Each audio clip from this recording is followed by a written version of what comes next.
WhatsApp group દ્વારા શેરબજારમાં રોકાણ કરીને સારા નફાની લાલચ આપી 30 લાખ રૂપિયાની છેતરપિંડી કરનાર 2 આરોપીઓને સુરત સાયબર ક્રાઇમ સેલ દ્વારા ઝડપી પાડવામાં આવ્યા છે.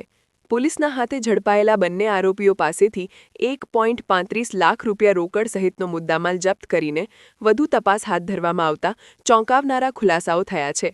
પોલીસની પ્રાથમિક પૂછપરછ અને તપાસ દરમિયાન national cyber crime reporting portal પર 11 બેંક એકાઉન્ટો પર 57 ફરિયાદો થયેલ હોવાનો ખુલાસો થયો હતો, જેમાં 53 કરોડ રૂપિયાની છેતરપિંડી થઈ હોવાનું જણાયું હતું.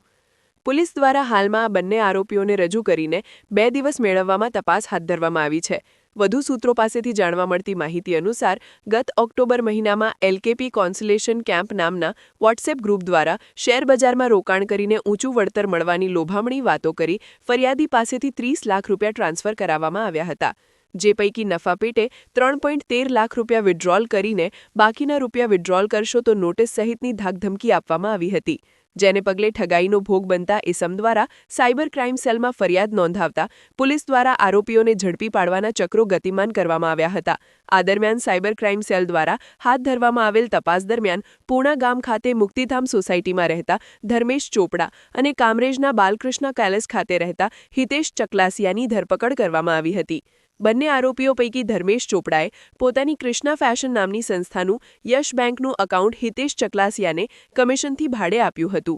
સાયબર ક્રાઇમ પોલીસ દ્વારા આરોપીઓના ઘરે તપાસ હાથ ધરતા 4 મોબાઈલ, 5 ડેબિટ કાર્ડ સહિત 1.35 લાખ રૂપિયાની રોકડ રકમ સહિતનો મુદ્દામાલ જપ્ત કરવામાં આવ્યો હતો. 12/12/2025ના રોજ એક એનસીસીઆરપી કમ્પ્લેન્ટ સુરત શહેરમાં દાખલ થયેલ હતી, જેમાં 30 લાખનું ઇન્વેસ્ટમેન્ટ ફ્રોડ કરવામાં આવેલ હતો. આ કમ્પ્લેન્ટની નોંધ અમે લોકો તરત જ લઈને પછી ACP Shweta Daniels, PI NR Patel અને બીસી હાર્દિકભાઈ પરમાર આ ત્રણેયની ટીમ મળીને ગણતરીના કલાકોમાં ડિટેક્શન કરી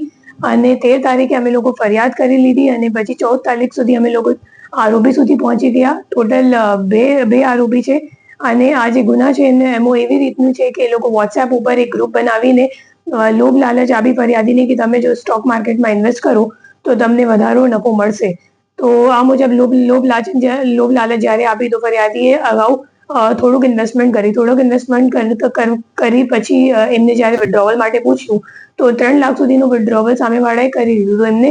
વિશ્વાસ થઈ ગયો કે ખરેખર સાચી હશે અને પછી આગળ એમને ઇન્વેસ્ટમેન્ટ કરવા ના દીધી અને એને વધુ ઇન્વેસ્ટમેન્ટ પણ કરી નાખી અને વિડ્રોવલ નહીં થતી તો એમને ખબર પડી કે મારી સાથે ખરેખર છેતરપિંડી થઈ ચૂકી છે. એમાં જે 2 અક્યુઝ અત્યાર સુધી અમે લોકોએ ઝડપી પાડ્યું છે, બંનેનું નામ છે, એકનું નામ હિતેશ છે અને બીજાનું નામ ધાર્મિક છે અને એ બંને કરંટ એકાઉન્ટ, મુખ્ય રીતે એ લોકો કરંટ એકાઉન્ટ ખોલાવે છે અને કરંટ એકાઉન્ટ ખોલાવી એક યશ કરીને માણસ છે મુંબઈનું એમને આપે છે અને આમાં અમે લોકો એમની પાસેથી 11 કરંટ એકાઉન્ટ કુલ મળી આવેલ છે અને 11 કરંટ એકાઉન્ટમાં ટોટલ 53 કમ્પ્લેન્ટ્સ નોંધાયેલ છે અને 57 કમ્પ્લેન્ટ્સ નોંધાયેલ છે અને 53 કરોડનું ટોટલ ફ્રોડ અમાઉન્ટ છે, જેમાં એ 6 કમ્પ્લેન્ટ છે ગુજરાતનું છે અને બીજા અધર રાજ્યનું પણ છે. એમાં મુખ્ય રીતે અમે લોકોને જોવા મળ્યું કે જે આરોપીઓ છે એમના ફોન ઉપર એક ચાઇનીઝ એપ પણ છે. એ જે ચાઇનીઝ એપ છે એ એક એપીકે ફાઇલ જેવું છે અને એ લોકો શું કરે કે કરંટ એકાઉન્ટ ખોલાવવા માટે જે કંઈક એકાઉન્ટ હોલ્ડર હોય અને એનો નંબર એ લોકો જ્યારે એડ કરે, મતલબ અકાઉન્ટમાં લિંક કરે તો એ લિંક્ડ મોબાઈલ નંબર ઉપર એ લોકો આ એપીકે ફાઇલ ડાઉનલોડ કરીને પછી જે ઓટીપી આવે નેટ બેન્કિંગ યુઝ કરવા માટે એ તરત જ ઓટોમેટિક રીડિરેક્ટ થઈ જાય એવી રીતની એક ચાઇનીઝ એપ એ લોકો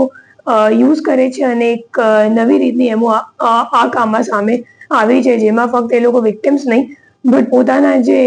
ગેંગના લોકો છે એમને પણ એ લોકો એવી રીતની એપ ડાઉનલોડ કરાવીને ઓટીપી મેળવવા માટે યુઝ કરે છે. કામ શું